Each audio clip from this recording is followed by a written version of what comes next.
Yorana et bienvenue dans ce nouvel épisode de Sa pousse au Fénois, le MAG. En Polynésie, les archipels produisent la quasi-totalité des arbres fruitiers qui nourrissent Tahiti, soit 67% de la population. Et pour fournir suffisamment de plants, il faut les élever en nurserie ou en pépinière. Une pépinière est un lieu où l'on fait pousser de jeunes arbres destinés à être replantés ou à recevoir des greffes. Comme nous l'avions évoqué dans un magazine précédent sur les oranges de la Punarou, la tristeza sévit sur les agrumes depuis 40 ans.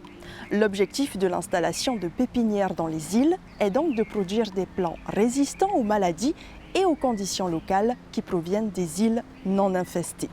Cela permet d'éviter les importations et donc de garantir le statut sanitaire de chaque île. George Broderson est en charge des pépinières des îles sous le vent. La pépinière de Hamenea Huahine est destinée à fournir aux agriculteurs de l'île un matériel végétal sain. Avec une capacité de production de 1000 à 1500 plants annuels, ces agriculteurs peuvent ainsi diversifier leurs plantations. Callan Hay les conseille pendant et après la vente. Il nous montrera la greffe en fente d'un plant de manguier. Mais le spécialiste des greffes à Papara, c'est Louis Mouilloé, ancien greffeur professionnel au SDR, aujourd'hui la DAG. Il nous fera visiter son jardin d'Éden et nous montrera le résultat de greffes étonnantes. Puis nous rendrons visite à Karentang à Paea. Son dada, ce sont les tipaniers. Ouvert il y a seulement 2 ans, sa pépinière propose aussi des fruitiers variés et originaux. Elle nous parlera de sa technique de vente exclusivement sur les réseaux sociaux.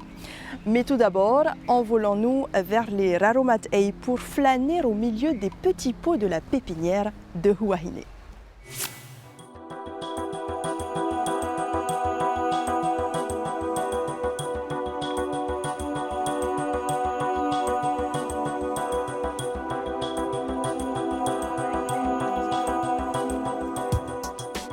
Actuellement, on a installé des serres.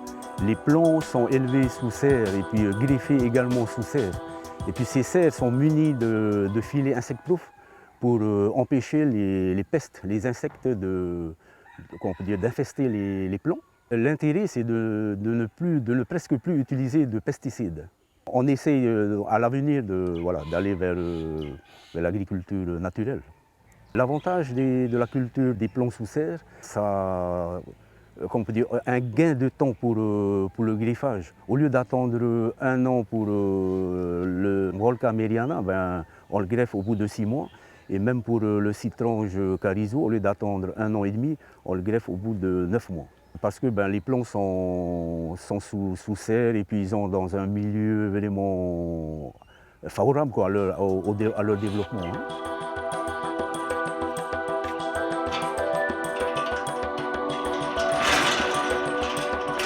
Là, on est sur la pépinière du service. Donc, sur cette partie-là, on a la partie production, production de nos porte-greffes. Voilà, ici, on a tous nos porte-greffes, que ce soit partie agrumes ou dans nos manguiers aussi et nos avocats. Voilà, le plus important dans la greffe, c'est de désinfecter d'abord son matériel. C'est pour éviter d'avoir des petits dépôts ou des résidus non désirés pendant la greffe. Donc le greffon, c'est la partie qu'on va greffer sur le porte-greffe. C'est le greffon qui est sélectionné suivant les qualités du fruit, suivant la production, si c'est un blé qui produit bien. Alors on passe à l'habillage, l'habillage du plant. L'habillage, c'est le fait d'effeuiller toutes les feuilles. En général, on regarde les 4 dernières feuilles, on fait son petit chapeau, et voilà. Là, on a un greffon qui est prêt à être greffé. Comme pour notre griffon, là, on va commencer par effeuiller notre porte-greffe. Voilà, là, on va faire une greffe en fente. Alors là, j'ai préparé mon porte-greffe à 2 cm. Là, on arrive à l'assemblage du griffon et du porte-greffe. Là, on est sur le point de greffe. J'ai une partie blanchâtre qui est appelée le cambium. Le plus important dans la greffe, c'est la fusion des 2 cambiums, que ça vient du porteur et du griffon. Là, on va stratifier une première stratification sur le point de greffe pour éviter toute humidité, toute moisissure. La dernière étape, on va lui faire une mini-serre pour favoriser l'émergence du bourgeon apical qu'on a là en haut.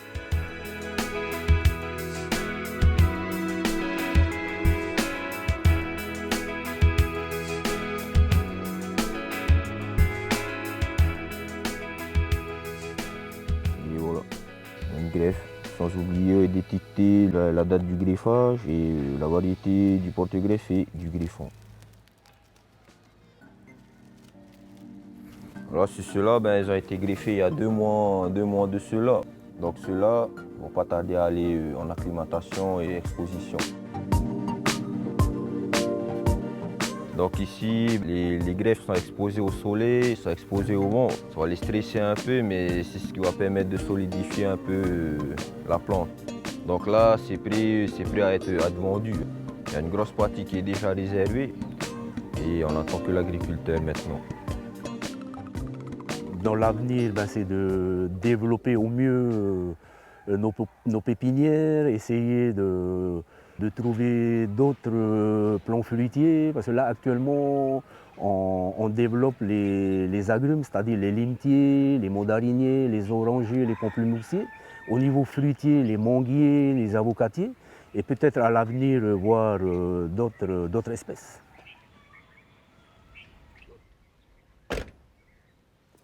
Alors voilà, ici on est sur le domaine de Motuhiono, dans la commune associée de Maroué. Alors voilà un peu la finalité de notre travail en pépinière, tout ce qui est la partie élevage de porte-greffe et griffage. Donc ici on est sur un petit verger de limetier, Taproteiti. On peut déjà voir quelques-uns qui sont entrés en production, on peut déjà voir quelques fruits. Et voilà, ça c'est le résultat du travail en pépinière.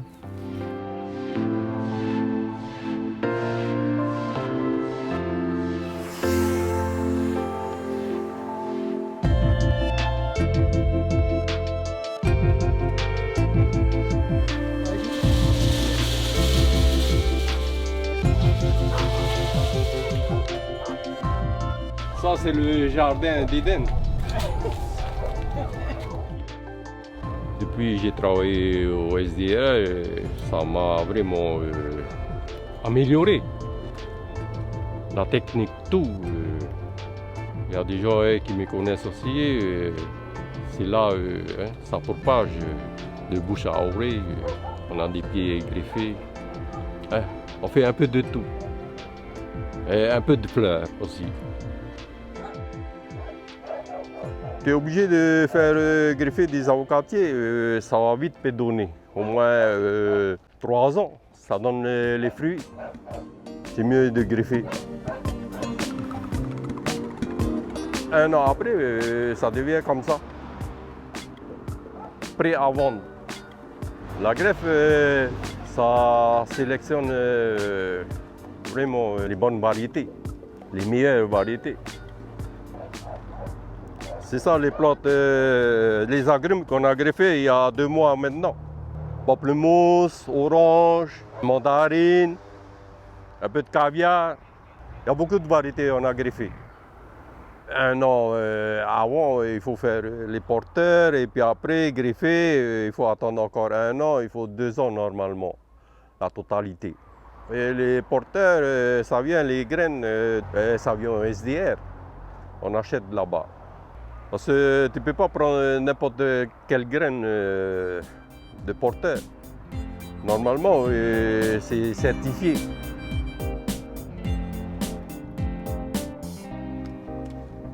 C'est là la greffe, là.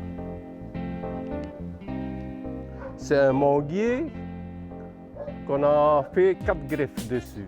Il y a carotte, il y a trésor, il y a mission et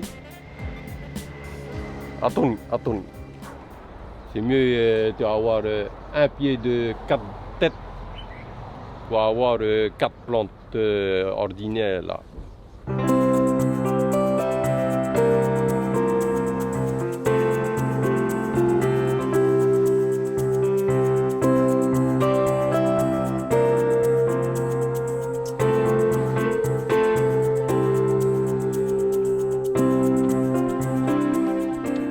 passion est venue depuis le plus jeune âge. J'avais des parents agriculteurs, mon grand-père cultivait plutôt des légumes. Moi, j'ai pris goût à tout ça tout en grandissant. On fonctionne exclusivement en e-commerce, c'est-à-dire qu'on a une pépinière, sauf qu'elle n'est pas ouverte au public. Tout se fait sur Internet, essentiellement sur Facebook. On a aussi un site Internet. Notre travail quotidien consiste à être dans le jardin en matinée, s'occuper des plantes, arroser, rempoter, nettoyer, marcoter. Et l'après-midi, on se consacre à la gestion des ventes sur les réseaux sociaux. On est spécialisé plutôt dans les arbres fruitiers et les frangipaniers.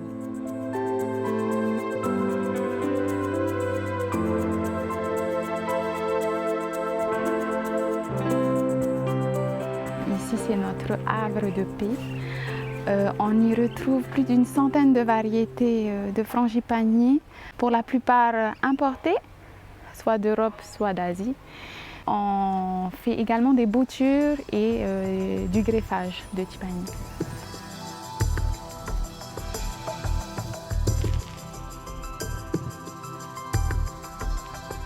Chercher caca cheval, seau d'eau. Alors là, on procède à la séance photo. Donc on règle les derniers détails, c'est-à-dire désherbage de la mauvaise herbe. Ensuite, on nettoie le pot avec un chiffon humide. Et ce n'est qu'après avoir fait tout ça qu'on passe au shooting photo.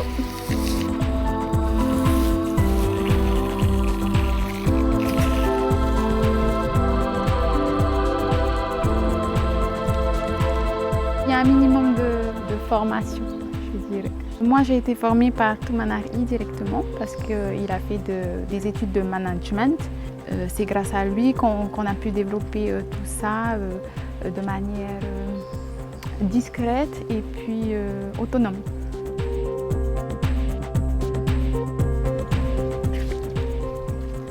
Ça y est, c'est dans la poche. Il y a de bien belles plantes dans sa poche. À Huahine, afin de valoriser les productions agricoles et pour fournir les besoins des cantines scolaires, le ministère de l'Agriculture a engagé la construction d'un atelier d'agrotransformation. Sur le domaine Vaihonu à Faré, le Tavana et son conseil municipal ont mis à disposition un terrain communal pour accueillir cette infrastructure. Un petit pas de plus vers une agriculture saine et de proximité. C'est déjà la fin de ce magazine, mais c'est avec un grand plaisir que je vous retrouverai pour une nouvelle escapade au cœur de nos îles.